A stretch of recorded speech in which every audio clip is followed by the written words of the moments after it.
Welcome to Dome Theory, the second biggest Cavaliers podcast on the internet. I talk about the Cavs all the time, Carter. He's Carter Rodriguez, Chase Down Podcast. You've seen Justin Rowan on our show a million times. Finally get Carter on here, his co-host of the official Cavaliers podcast. And I love this team. I love what they're doing. And now you put the cherry on top with a Donovan Mitchell trade. I think good things are coming to Cleveland. Carter, finally, welcome to Dome Theory. Yeah, it's great to be here. I'm glad you finally wised up and got rid of Justin, who's really just been surviving off my pod coattails for years now. No, Justin's the best, and you will have to settle for me, but I'm still happy to be here and happy to talk about a pretty freaking crazy trade. It's unbelievable what they've pulled off here. Now, we'll kind of go piece by piece on what Cleveland sent back, but to land Mitchell and to get the centerpiece, a star of the future to Cleveland, you get LeBron back in, what was it, 14-ish there, and Yeah. those are the two, and I guess there's Doherty way back and some other stuff that happened on those old Cavs teams, but this has to be right up there if it's not the biggest acquisition in Cavs history. Yeah, if just by straight up trade, I mean, I think it's right up there with Kevin Love. It's right up there with trading for Brad Daugherty's draft rights, which I'm barely counting because I wasn't alive. So, or I was alive. You didn't feel the really. excitement for that one. Yeah. So of my conscious brain lifetime, I think this is arguably bigger than trading for Kevin Love, just insofar as you kind of knew you had you already had LeBron and you knew trading for Love was a legitimate leap into championship contender status, which you kind of already were there. It's such a safer trade to trade for Kevin Love after you already have signed LeBron James to come home. This is a real, it's a ballsy move. I said this a few times. I think I've said it on our own podcast that no one's blaming Kobe Altman if he has a chill summer. The team won 44 games after having an over-under of 26 and a half. Everyone's loving the vibes. Kobe gets a contract extension. JB gets a contract extension. So if there's ever a year just to kind of chill, re-sign your guys, move, see what you have, see what kind of growth you have. Yeah, this would be it.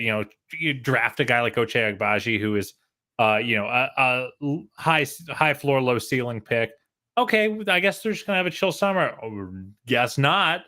They went and picked up the best trade asset on the market. They picked up for at least one more day, a 25-year-old. He's turning 26 tomorrow, I believe. That all 3-time All-Star to complement their other 3 under 26 All-Star caliber players. Though obviously Evan hasn't made the team just yet. So it is a wild, it's a monumental trade in the history of the franchise. It is a bold trade that is, I think, in a lot of ways going to define Kobe Altman's legacy as a front office executive for this team. And more than anything, this team should be pretty damn good this year, Bobby. I think so. You think of the defensive core that they've already built here, and their biggest issue is scoring. So you bring a guy in that can just put points up, showing up like he can at his level. It's exactly what they needed here. And we'll get into some of the flaws of Mitchell, and there's many. I think there's a lot of ways you can nitpick this. But if you're just talking about putting the ball in the hoop, no one's done it quite like him the last however many years he's been in the league here. 24 points per game for his career, good efficiency, good shooter. He had this awesome catch and shoot year 2 years ago too. I believe he was close to 43%. So he's got some degree for doing that. I know Darius Garland had a great year in that department last year too. But that's where my mind goes first. Those 2 guards in the backcourt, the guys who are going to be making it happen here for Cleveland. On the upside, they can make it easier on each other now. You're not going to have Garland getting stuck late in games. You're not going to have Mitchell doing the same, which has kind of been his life in Utah. He's got some big men to dump it off to now. They'll probably feel a little bit more comfortable with. So I think everybody's job's made easier offensively by him being here. The downside is that both these guards are 6'1", and I know Garland probably is you'll probably defend Garland's defense more than some people will out there, but Mitchell, there he's coming off a disastrous season defensively, and we can go back and forth on why that was, but it was horrendous. Yeah, I mean, it's an interesting one because he isn't like, he isn't even like Colin Sexton in terms of his defensive profile, Donovan Mitchell. Like I think you look at Darius. Darius, I thought worked pretty darn hard defensively, and he's just never going to be like a plus defender, right? He's 6'1". He has a small frame. He doesn't have exceptionally long arms. He did, pretty well with his body type and his experience level on the defensive end. He wasn't killing you out there. Donovan has the tools. That's, I think, why people are being so hard on him, because he's only 6'1". Dude has a 6'10" wingspan. He's a freaking pterodactyl. And you got Rudy behind you. Yeah, and he's also has a legitimate frame. He's built like a linebacker. He's strong. And I think that's why people are being hard on him. Obviously, there's like just a lot of negative conversation around the Jazz last couple of years, but I think this is a reasonable complaint to level at Donovan Mitchell, who was getting Dwayne Wade comps after his rookie year, where it was like, oh, this guy is going to be a legit two-way player. And then he kind of just stopped with the attention to detail and effort level on that end as his offensive role grew. I think if you're the Cavs, you're betting on a couple things. One, you have 2 7-foot defensive freaks on the front line to help insulate against a leaky backcourt. Whereas, we saw this year after year in the postseason with Utah, where Rudy got pulled out on a pick and roll or in some off-ball action when teams went 5 out, and then there was Bojan Bogdanovic, on the back line. Like, the Cavs have Evan Mobley there if Jarrett Allen gets pulled out, and the inverse holds up as well. So I think you're betting on that. You're betting on a happier workplace, frankly. Like, I don't think anyone thought that Utah locker room seemed super awesome. No, going back the last couple of years. 2 years now, Flacco. Yeah, so it didn't seem like a super happy place. You're betting on like a team defensive culture, like again, Darius Garland is by no means a lockdown defender. JB had that dude working hard on defense, and I think there's something to be said about if all your peers are being asked to work hard on defense, you're probably going to be asked. You might be a little bit more likely to do so yourself, as opposed to, I think Utah kind of just decided we're actually going to punt defense except Rudy. And that's like our actual identity. Is we're just going to be electric offensively, and Rudy's going to clean up all our messes. Whereas I don't think that's the Cavs' identity, even though they have that elite front court. And it can't be. Yeah, and it can't be. Like, that would be the worst case scenario, I think, is, all right, these two guys are going to be a disaster. We're going to be overcompensating for them at all times. And I think that would probably bring the Cavs close to the middle of the league, maybe even the bottom half as a defense, if that's the way it goes. Because we saw the Jazz slip too last year, even though they had that great defensive center to help the back line there. And you highlight all the problems chemistry-wise. That group just felt like it was coming to an end. So I think effort, intensity, a good system, and like you said, 2 of those guys compared to one's going to give them a lot more versatility here. So that makes me like it. The playoff. If I can say one last thing the Cavs are betting on is not going to be, having this insane usage rate anymore either. Like that can take a hit. I think that there is sometimes a little bit of naivete from basketball fans when high volume players go into more reasonable volume, because you do learn bad habits, and like Donovan's going to have to choose to break those habits. Even though Darius is going to be taking on, some extra on-ball responsibilities away that, Mike Conley, at that point in his career wasn't able to. Donovan has to make that choice still. But like, I think the logic of saying, hey, you're not going to have a 40 offensive, or you're not going to have a 40% usage rate for us to score the ball. Like, that sounds all well and good, but he still has to choose to reapportion that effort back on the defensive end. So I kind of hope that all the noise after that Dallas series, where, I mean, Donovan was kind of just getting laughed at around the league for his defensive effort in that series. I kind of hope that was a bit of I don't like this. And I think there's a good chance it will. And if he just wanted to get out of there at that point, now he has his wish. And it's not New York. It's not his hometown. The bright lights aren't going to be on him. Evidently, I guess he was excited to hear that this was happening. Which I think, and I'm sorry, I keep interrupting you, but I think this really does speak to, like, if you're worried about like some diva vibes with Mitchell, like this is an interesting data point, right? Mhm. Like if you had your heart set on going somewhere and it didn't happen, it's not even the worst. Like I kind of expected when the trade happened, like we're gonna get like a little initial bummed out, but then he'll come in and realize that they've got something cool. So the fact that he didn't get his wish, which by all reports was to go to New York, and was still like, hell yeah, I get to play with this team. I think that says something about his basketball priorities, I guess.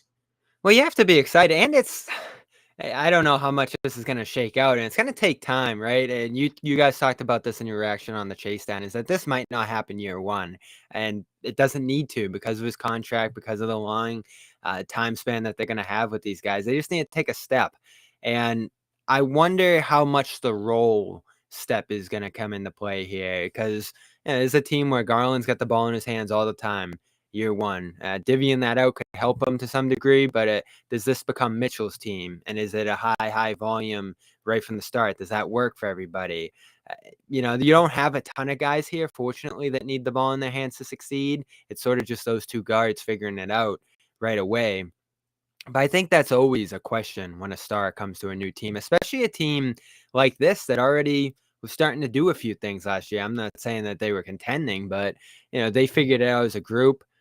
Sexton wasn't there, so I guess he just steps into that role, and him and Garland figure out with the way Sexton and Garland were that year 2 years ago. But like you said, for a guy that had that high of a usage, who was so used to the world revolving around him in Utah, it's probably going to take some adjustment. Yeah, you would think so. I don't think it's going to be much of an adjustment for Darius because Darius got a lot of off-ball reps this last year. He was playing basically the two on offense next to Ricky Rubio. Yeah. For the team's most successful stretch of the season, Darius is typically was among the top of the league in like running on off-ball screens. He is an active off-ball player. I think he's already ready to play that role. Obviously we know what he can do with the ball in his hands. I do think Mitchell has the bigger adjustment because he's mostly played next to caretaker point guards. He's played, and like that's probably underselling what Mike Conley has been able to do and what Ricky Rubio has been able to do next to him. They're both really great traditional point guards, but they weren't high volume, high control point guards. Like they were Conley even kind of became like a catch and shoot guy for Utah system. But by this last year, he certainly was. So I think there's an adjustment that has to happen there. It is so weird, to be honest, to be thinking about like whose team it is, but that stuff, like they're officially in the figure that stuff out zone, like they sped up the process quite a bit here. Yeah, it feels like years. It felt like it was a years away kind of conversation. Which I love, like I was talking to Justin a couple weeks before this happened. We actually did a show about the Cavs. Forget why, but he's like, oh, we'll see what happens this year. Well, the young guys will develop a little bit. They'll take another step. If you get a chance to speed up the process and get like 1-2 breaks away, like this team might possibly be at this point in the East. Like there's a case that they're better than Miami. You're probably not quite on that Boston, Philly, Milwaukee level yet, just because of experience. Interesting that you have Philly above Miami. We'll get to that. We'll get to the hierarchy at the end there. But the one thing this team, to me, is still lacking is the wing, and we'll get to that. But speeding up the process to me is a no-brainer. Like, I know you guys love Markkanen. I didn't love him as much, but that's a guy who, if you're going to use that salary in a good year to be a centerpiece of a deal, feel good about it. Maybe you'd rather send LeVert in there, but that's a good way to repackage a guy that you get essentially as a free agent a year ago. Agbaji could have fit great with this team. Who knows? Complete unknown. And then Sexton, who wasn't there at all last year, and you had this kind of free agent standoff going on with him anyway. And then picks. Like, all right, it looks like a lot on paper. It's deep into the future, which isn't great. But let's say that first one is mid-round, and then the second swap doesn't even convey because Utah's still not there at that point. You start to rummage through those picks pretty quickly, especially if you're going to be a good team at a point where you don't even care that you're giving those up if things go right. This was I was originally a little sticker shocked. I was a little worried about what was given up. Evan Mobley will turn 28 the year the last Cavaliers pick confers. And Garland signed through 28. I was just looking Yeah. at it like, wow. So like unless things blow up in such a major way, this should not be like things would have to go pretty egregiously wrong, and It'd have to be like a Brooklyn situation. And yeah, even but Brooklyn's even still then, standing on like their they feet. traded for a bunch of 40-year-olds. Yeah. Like the Cavs have a core where Mitchell is the oldest guy in of their core four. So I think it's pretty unlikely that they should get terribly burned. Like like the Brooklyn situation where it's like cataclysmic. I think that even if it's not going awesome, it's not like you're not going to be able to flip Mitchell for at least a couple firsts. That's the 28. key, right? So you like can recoup what you can lose get out if it's yes. And that's why like people like start doing backflips and holding parades for the amount of picks some of these GMs get. When's it going to turn to winning? And I have more questions for Utah to this deal than I do for Cleveland. For Cleveland, I think it's a no-brainer, and they probably benefit from the fact that New York was in such a tense standoff with Utah that Ainge just kind of used Cleveland as sort of the mystery secondary team for whatever hold up was going on with the Knicks there. And I think the Cavs benefited price-wise coming out of this. I mean, you don't give up Mobley, don't give up Allen, don't give up Garland. Those are the centerpieces. And I think you were saying on the pod, those are the only guys you were looking at with this roster saying like they're here for the long haul. And we're sure about that. Yeah. So like and then the rest of them. Yeah. I think the more I've thought about it, the more I've warmed on it. The chance of you picking up another star level player within the window that you can really strike. Like the team they can generate like 20 million of cap room next summer. Mm-hmm. And so like this was kind of the right time. Is Mitchell the right player? I'm not sure we're gonna know. And he might not be. We've talked about some of his drawbacks. I think they're there, but like the reality of the situation is if you offered this exact same package to the Celtics for Jaylen Brown, they'd say no.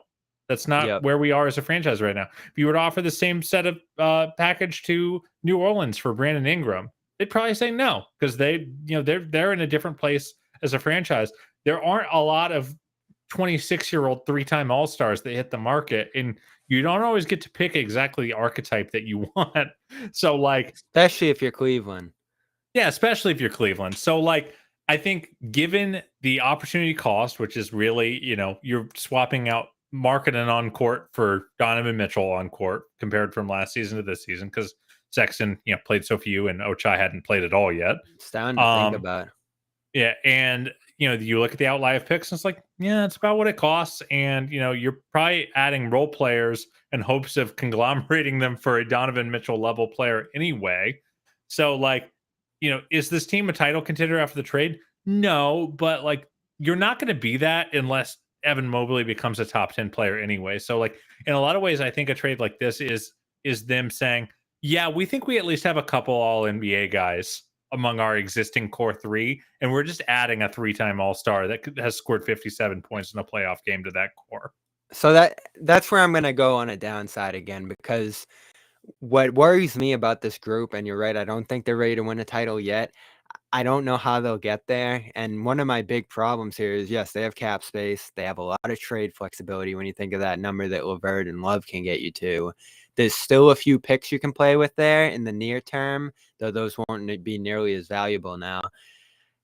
How do you add that next piece, right? Because I think there's still one more here potentially. You're not going to draft it. Maybe you can buy like a late round pick, and if you nail it, there you go. But it's going to have to be some sort of crafty angling by Altman here to figure out that wing situation. Now, it could happen internally with Okoro.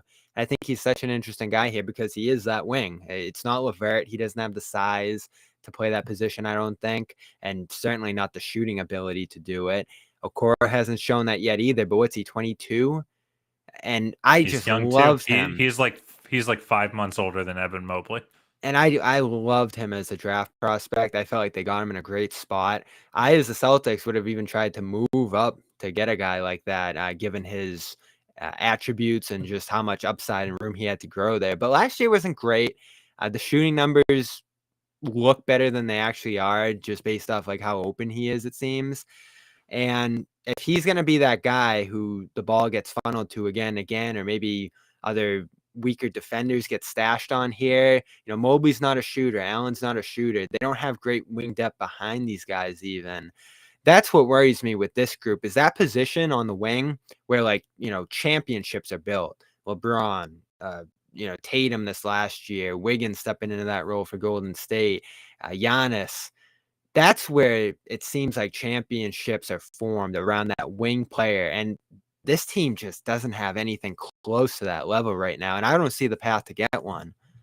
Well, I think the idea of adding like a fifth all-star caliber player is not into any roster. No, and they need a guy that can defend and hit threes. Yeah.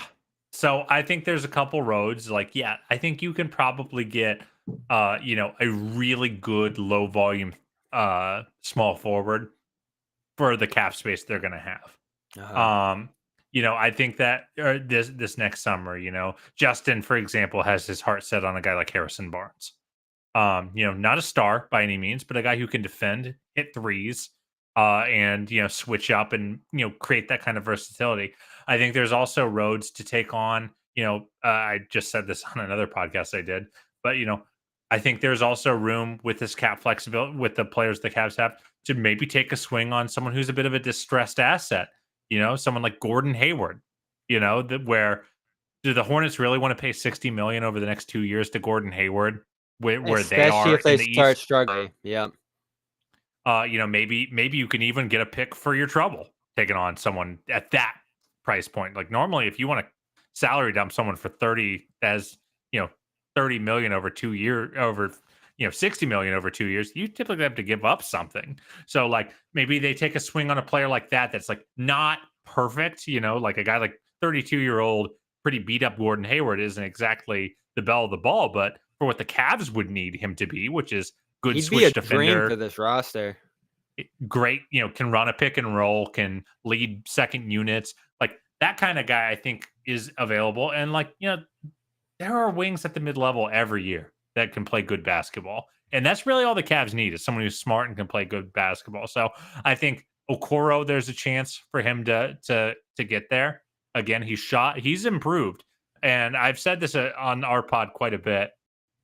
Okoro gets a bad rap because the Cavs drafted this guy and told the whole world this guy's 2-3 years before we even start thinking about him on offense. Like he's a project. And then all of a sudden the team got good and they said, Isaac, we're gonna need you to be a playoff player right now. like this was not the development curve that shut up, Justin. Justin's in the chat making fun of me for the Hayward comments. He can't stay away. You know, I think that, you know, Okoro you know, was kind of a victim of circumstance with the team getting as good as they did fast. But he's on the right curve. He got better shooting as a corner 3-point shooter this last year. The volume is not there. The gravity is not there. But if he can even get decent and at a decent volume, then all of a sudden he fits perfectly. He fits like a glove. So, you know, I think that there's roads to them getting the three they need. Could it hold them back from title contention? Sure, but I don't think they're ready to do that anyway this year. No, you know, you probably don't need to. But again, it's you speed up that process a little bit. You start to see some wins coming in. You're in a competitive race, and all of a sudden, there's going to be pressure on them. Yeah, you know, you're thinking, what's going to be that move that gets you a little bit closer? Plus, you have that money to play with this year, and I wonder what this means for Kevin Love, because what's it, $28 million this year? That's a huge, huge, huge matching piece. Teams will love that kind of expiring money coming back. If the Cavs are ready to pay some tax here, they can certainly take back some money long term. Like Hayward, I love that idea. But what is his role in all this now? Because he was kind of an important veteran piece last year. He's been with this team for a minute. maybe his time's coming up here, but he had a good season last year. Floor spacing is a need here, so he's going to have a ultra important role, at least as this team's constituted right now. But at some point, you're going to look and say, all right, what can we get out of that $28 million? And this is the time to do it, unless you're doing a sign and trade or something, which isn't going to happen this summer. So it's now or never. I think his on-court role actually got a lot clearer this season. Because they were in this weird spot with Lowry because they kind of signed Lowry to be the backup 4 of the future. And play with Mobley, play with Jarrett. And then Kevin was good all year. And they're like, oh, we didn't expect you to be good.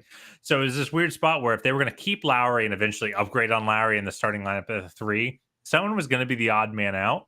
Now Kevin's role is very simple. I'm going to be a microwave backup 4 for this team and be a veteran leader that everyone likes. And I think that there's a lot of value in that. This team was young. When they went to play Brooklyn in their play-in game, everyone kind of crapped their pants for the entire first quarter, and everyone clearly collectively turned to Kevin and was like, "Hey, can you help calm us down?" And he did, and he helped get them back into that game.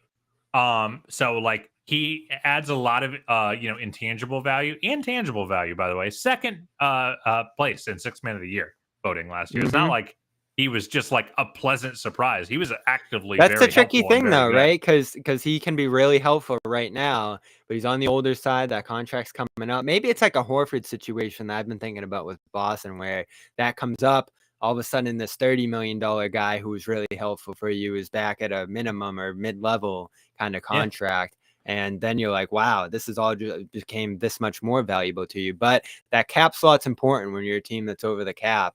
And sliding in another guy, Hayward's tricky, right? Because I love his game and I love what he brought to Boston. But the last couple of years you saw with him, if you're relying on him at all and his health, and then you get hit late in the year with an injury to him, your chances are taking a serious hit. And, the Hornets rely on him more than the Cavaliers would be, but that's the tricky thing of going for a guy like that, an unknown commodity. There's probably some other names we could kick around too in terms of the trade market here, but to me, it almost feels like Love, given this team's needs along the wing there, would be an inevitable guy to look at. And LeVert could be too, right? But how much value does he really have at this point? Yeah, I hear that, and people are going to throw out the Love number. You still have to find someone who like what is the right partner? Who's looking to add Kevin Love at 30 Whatever million, team's looking to get off money. Could even be Utah. Do you go back to Utah and be like, all right, let's talk about some of these other guys? Yeah, I think there's something there for any team that is that has found themselves overspending, but there also you have to have a player you really want to get back to make up for it. So I think the Love thing, I'm going to assume he's going to be on the team for the short term. I think LeVert is actually a more likely trade target because he's also expiring, as is Jetty Osman. Well, Jetty Osman has a partially guaranteed the season after that is it would be easily waivable, and that gets you pretty close to Kevin's number. And I think of a team that might. I mentioned the Hornets. Like they probably need some wing scoring and maybe a flyer on a guy like Jetty. And I think it's the same value with none of the intrinsic, kind of ties the Cavs have to a guy like Kevin Love. So and Karras is a guy that Cavs have to decide on whether they want to pay long term as well. Because he's on an expiring himself. So I think Karras is just as likely to be moved as Kevin, and I think their value is probably closer than you think. Yeah, probably because of the age difference. And now LeVert isn't exactly young, and he hasn't developed Not much old. of what. Yeah, no, they're certainly not comparable to Love, but he hasn't developed so much of these things you thought he would. Those best runs with the Nets there, and he was just such a great pick for Brooklyn. Cavs, ultimately, I think you look back on that move and you say, all right, it was a worthy flyer. Rubio's already back. Would end up becoming like a second rounder with Cleveland sneaking in there. It'll be a first next year after this season. It'll become 2 seconds if they don't convey this year. And buddy, if they don't make the playoffs this year, things have gone terribly wrong. So kick back a couple of years then, yeah. So not a great move. Doesn't seem like he's a fit here. So we'll see, man. I think he got a raw deal. He got traded to the Cavs, helped him win a game like immediately after getting traded there, and then got hurt, and then Yeah. came back. And he is a player who's super dependent on pick and roll play. And the Cavs had exactly one guy who was a decent screener last year in And he Jarrett was Allen, gone. Yep. and then he was gone. So like it's kind of I think Karras got a raw deal. I think this is the year where we learn, hey, is Karras a guy that championship teams should care about, or like contending teams should care about, or is he gonna, spend the rest of his career playing on, fringe lotto teams? Putting up Because numbers. this He is might a just be one of those guys. yeah, but this is a good situation for him. He's got pick and roll threats. He's got good shooters in Darius and Donovan to be pairing with the backcourt. He'll get to play exclusively against second units. He should still have a high usage just because as a six man. Like we're gonna learn if he is the player that he probably thinks he is this year. And I think the NBA intelligentsia is too quick to decide what a player is like, but this is the year. This is the year for him to prove that he is a truly a winning player and not just someone who gets stats. Yeah, and that volume will have to go down a little bit, which is scary for me because you got the two guards there who need the ball a ton. And this isn't a catch and shoot guy. He isn't really that solution on the wing. So I don't see a great path. Maybe unit stuff, like you said, pick and roll. There's potential for that there, but he's at such a key position with so much uncertainty on this team, and he doesn't have a lot of attributes to solve some of those issues there. So I'm not high on it, but I'll give him every chance since he played 10 starts after coming over, 19 games period. So it wasn't a lot that we got to see him there, and certainly he's only a year or two off that scare. Going Indiana there with whatever that ended up being, some sort of tumor or something. So, he's had a lot of crazy. Yeah, he had a lot of bumps along the way, injuries coming into the league, that setback as well, you mentioned. So we'll see what happens there. I love this team, though. Great defensive floor, a lot of good young players, multiple all-stars, and that doesn't even account Mobley's growth here, which, like, at this point, after this great rookie year, I thought he should have been Rookie of the Year. He just got off to too hot of a start, and then Barnes came around late, and it seemed like a little bit of recency bias there. And the Cavs started losing. So it's hard when you start losing. I wasn't worked up about it. Yeah, and if your thing's defense, you're not going to have great numbers. But what's the next step for Mobley? Because I think everybody's already thrilled about it, but he's going to become a top 10 player or something like you talked about. There's still a lot of steps for him to go. Yeah, it's funny. It's normally the Mobley thing is really interesting because normally, at least in my experience, when a player comes out in their rookie year and is so good, the fans of that team go nuts, and then the rest of the NBA, like commentary, it needs to calm them down.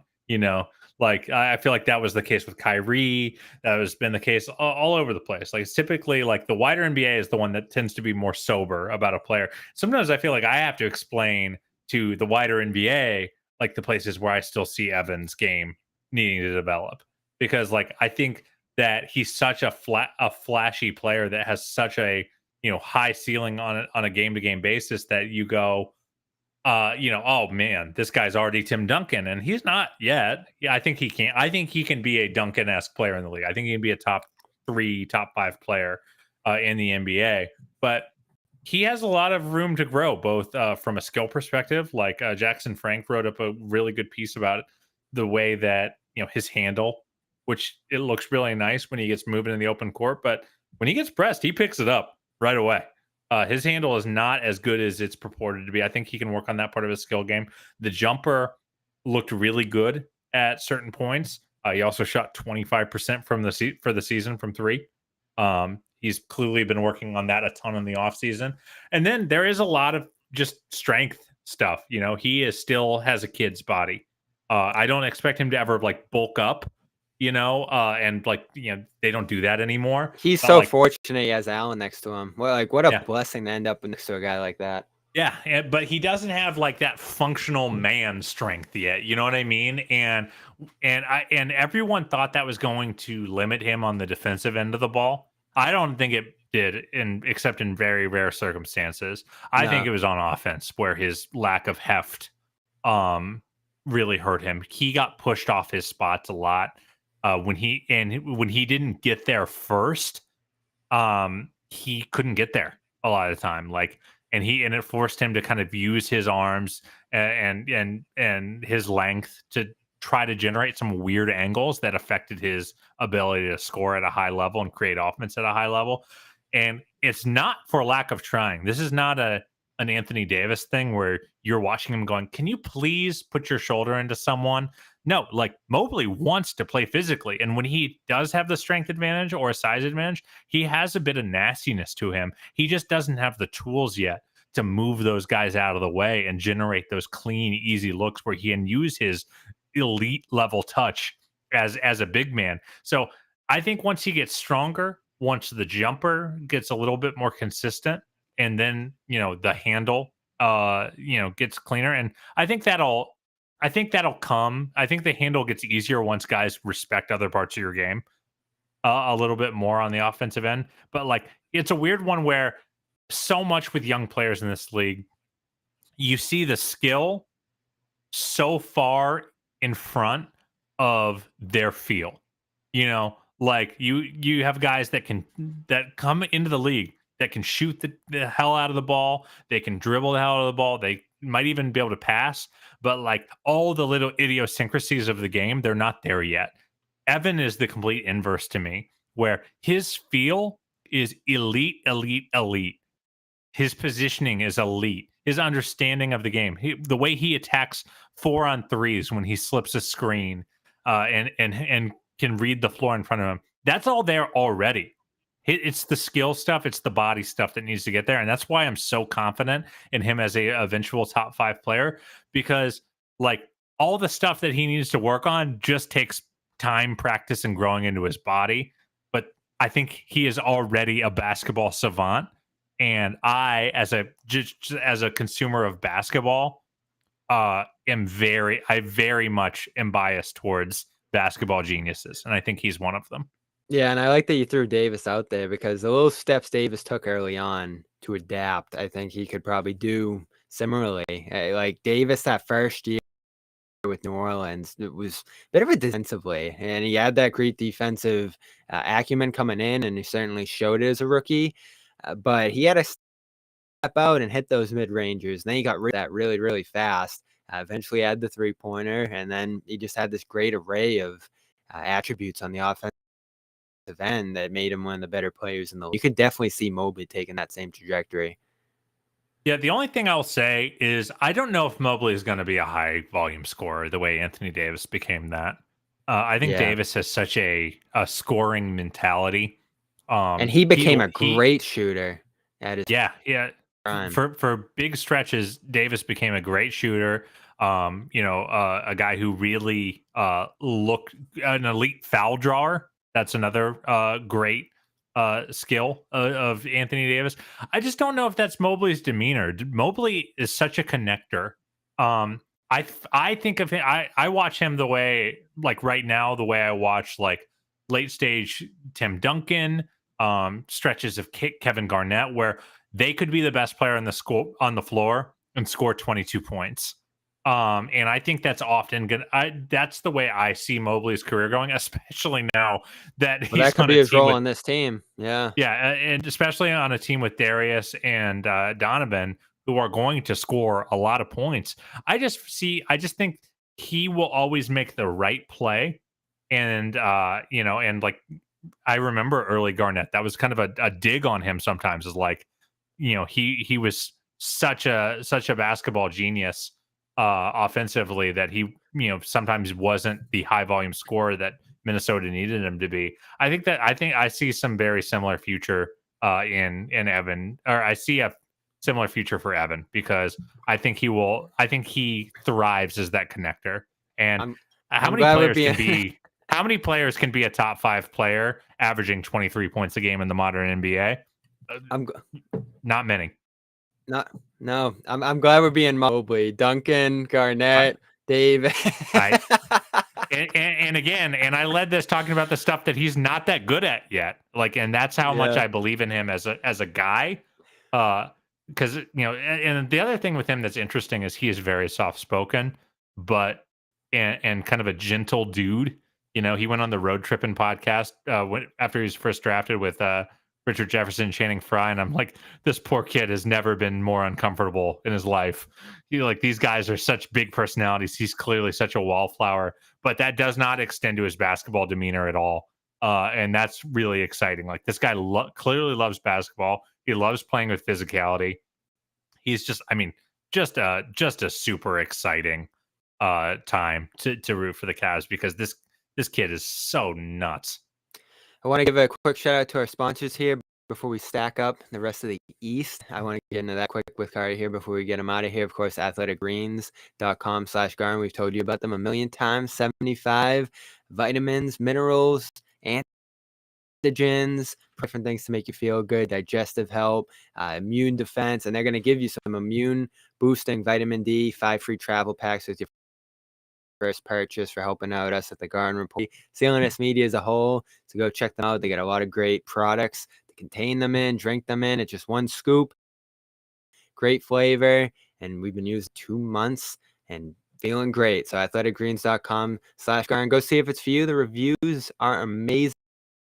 And if you send your receipt, tag John and get a phenomenal t-shirt from the Garden Report. And of course, Calm, they're back. Calm.com/Garden. 40% off a Calm prescription. Sleep sounds. I use it pretty much every night with the rain to go to sleep, and pretty much some everybody in there. Bedtime stories, all that different kind of stuff. The premium version's great. Give it a try.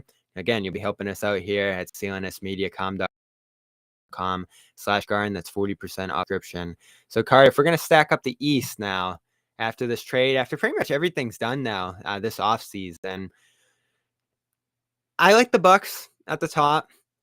I'll probably go with them. Kind of a little revenge season. They'll get Joe Ingles back at some point, which I think is a really underrated ad. Chris Middleton. They find a way to use Serge Ibaka this season as well, which I find interesting. And then, of course, you just get Giannis, who's over in Europe already scoring like 42, 15, whatever game. So I think they'll kind of be back with a vengeance this year at the top of the East. I'm not super high on Philly postseason wise. A little bit of a more in shape Harden, some of those monster pick and roll numbers with Embiid, and a few good additions along the periphery of the team, whether it's House as a shooter, as a secondary ball handling, scoring guard, and then Embiid just being Embiid. Again, another guy who's just at his peak right now, dominance on both ends. Tucker can help too, probably, at least alleviating some of the defensive load along the perimeter for them, even if I don't love that deal long term. So I'd be fine stacking them up at 2, 3. This Gallinari injury, it's not a huge hit to them, but I think that might hurt some of their inning-eating abilities. One injury now can kind of throw with some of the depth that they have along the perimeter there, along with inside. Like, they're going to have to figure out some interior depth too. Even though I love their ability to go out and win on any given night, I don't think 3 is underselling them too much. Then I could see Cleveland. I think you're underselling them. I think some Celtics should be top 2. But anyway, I'll let you go off, Kang. Well, I think it's close. I think this whole East is going to be super close, like spot to spot to spot, even from like 3 to 4, which is where I think the real drop off will probably be.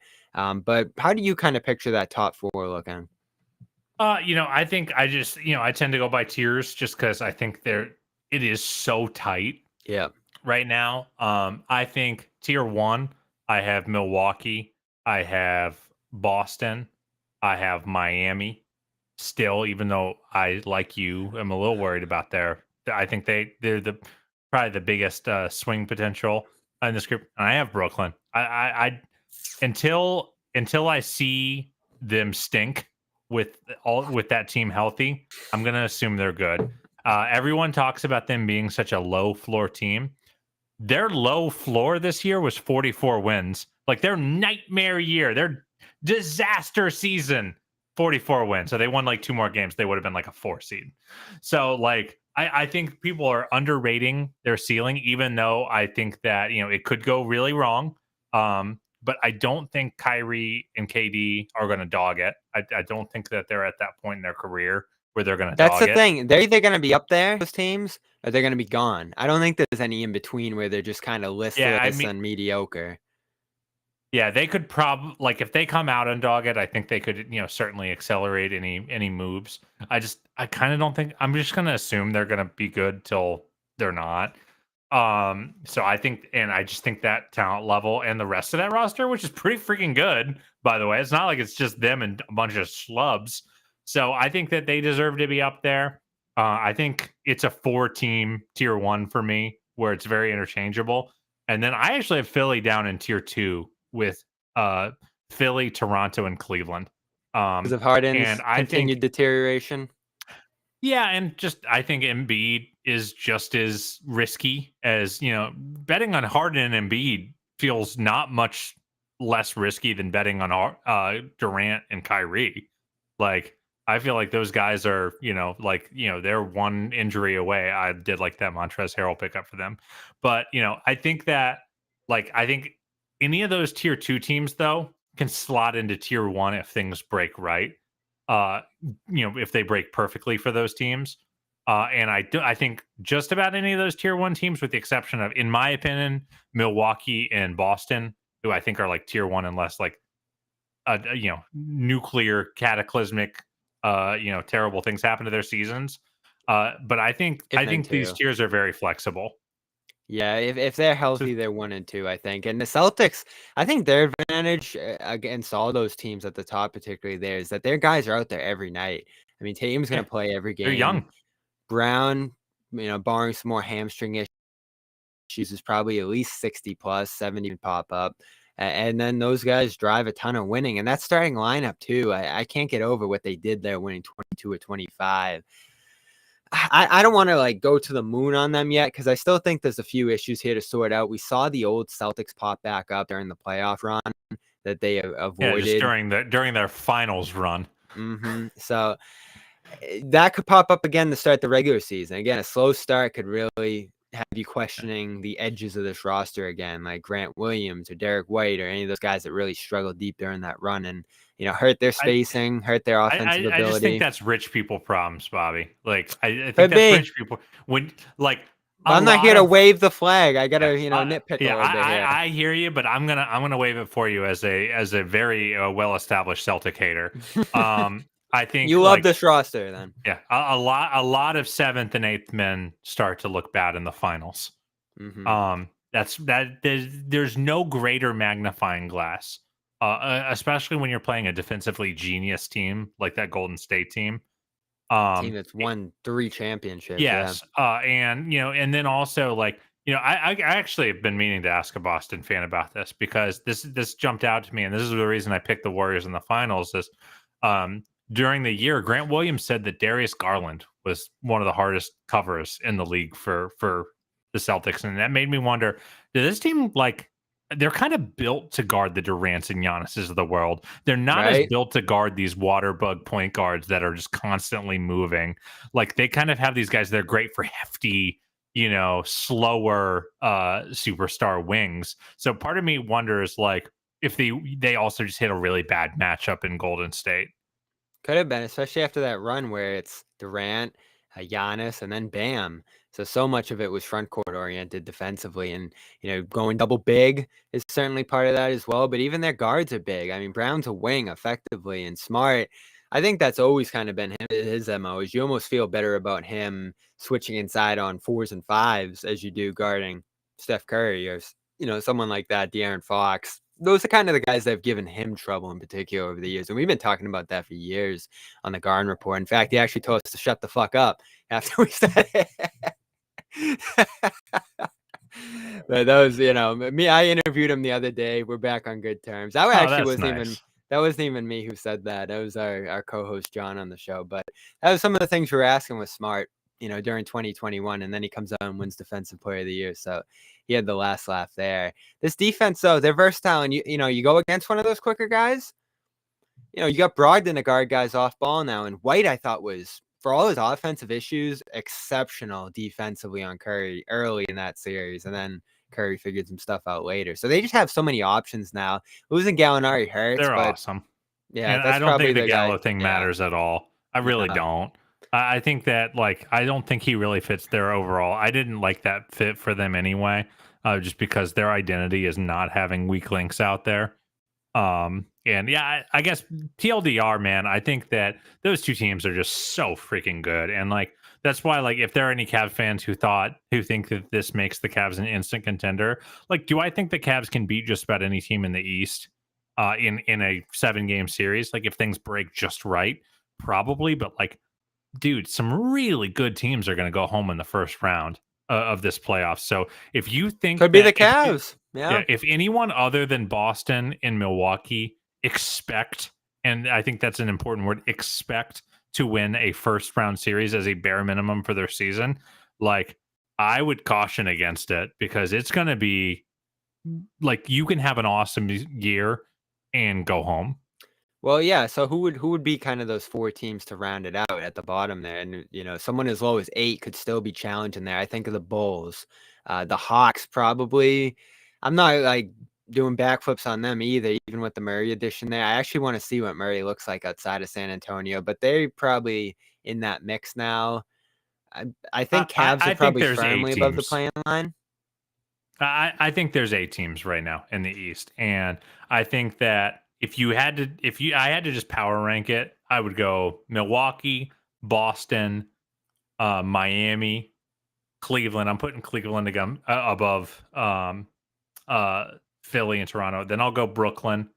I Then I'll go forget Philly, Toronto a lot. Toronto at 5 and 6. And then I think the Bulls and Hawks are hanging out in 7 and 8 in some order. So That like, sounds right.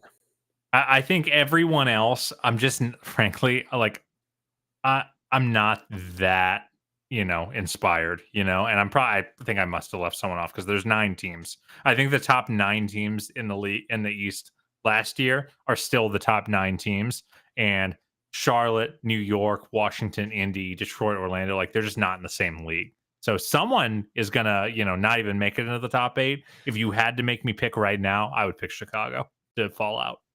Could be Chicago. That's probably the safest one just because of the ball stuff. But But dude, I wouldn't rule out the Nets. the play-in is so high variance that, like, I'd almost like struggle to care. Like, Yeah, it like losing one or 2 games, like, that's an NCAA tournament level sample size we're dealing with. So like, that's essentially what got the Hawks in last year. Just yeah, some it's wackiness just at the bottom. chaos. That's just Yeah. chaos at that point. So like, I think, like, it's most important in this modern NBA to be a top 6 team. I think the Cavs are firmly in that top 6. And like, we talked about our expectations on the latest pod, and I said, like, their new expectation, the season was not successful if their season was not successful if they are not a top 6 team in the East, because avoiding the play-in should be everyone in the East's goal, because that thing is going to be a bloodbath. Mm-hmm. Hey, and listen, I think Chicago's the safe pick from possibly being out of that mix. I'm throwing Brooklyn in there. I mean, we just saw Durant Sure. demand to fire the coach, the GM. Who knows what the next Kyrie And they thing were is just going to there. be? And then everyone still talks about Simmons. Like, where's he ranking the league? What's he going to do for this team? Can we just see him show up first? I just want to see it. I want to see him on the floor and see what he looks like as a basketball player in 2022 before I give that any credence. And honestly, their moves around the edges outside of Royce O'Neal, I didn't even really like. So they still have coaching worries. They still have defensive Losing worries. Bruce Brown hurts. Yes. And honestly, like, are these stars so fleeting that at the slightest little stretch of bad play here, this whole thing's going to crumble? That's still my question for them. But we'll see. I'm not going to push back on any Nets outcome. I think if you feel strongly about how the Nets are going to do, you're probably a little high on your own supply. He is. Carter Rodriguez, Chase Down Pod. Their reaction to Donovan Mitchell is out there as well, so go check that out, as well as new episodes coming to preview the season. It's September, so we're going to have games before we know it here, under a month until preseason, just over a month until the regular season gets rolling. I believe that's on the 18th. So we didn't really have an off season here. It was just action right through the summer. These teams are already pretty much back. I can't wait to see the Cavs Celtics games. In fact, Justin reminds me all the time, these two teams really didn't play each other healthy once last year. I think there were 2 games during that COVID stretch in December, and then another wacky one where everyone was out. And I think one of the battles between these teams was like a Dennis Schroeder game. So seeing these two teams a little more fully firm going head to head is going to be fun. Yeah, it's going to be a blast. You don't have Enos Cantor to hurt one of our players again this year, so Who's you that? know, I think he hurt Mobley, or maybe it was Horford that hurt Mobley. Oh, that's right. I'm It being was a lazy Horford. take. I'm being a lazy take, Smith, right now. Justin, of course, would have all the receipts because he is the petty king in chief of the Chase There was Down a little podcast. Horford, yeah, Mobley dust up there that yeah left Mobley out of that game. So those two teams, and that's like the kind of argument against the mini series, which I love, is that like if there's a little injury there, your whole season against playing one team's just out the window off two Yep. games there. So I get it, but I still love the idea that there's a little bit of that in the schedule this year too. Again, Carter Rodriguez, he's on Twitter at Carter Shade. Great to have you here on Dome Theory, Carter. Awesome, man. It was great to finally be on, and I hope that I'm the first call from now on, Mm-hmm. not that fraud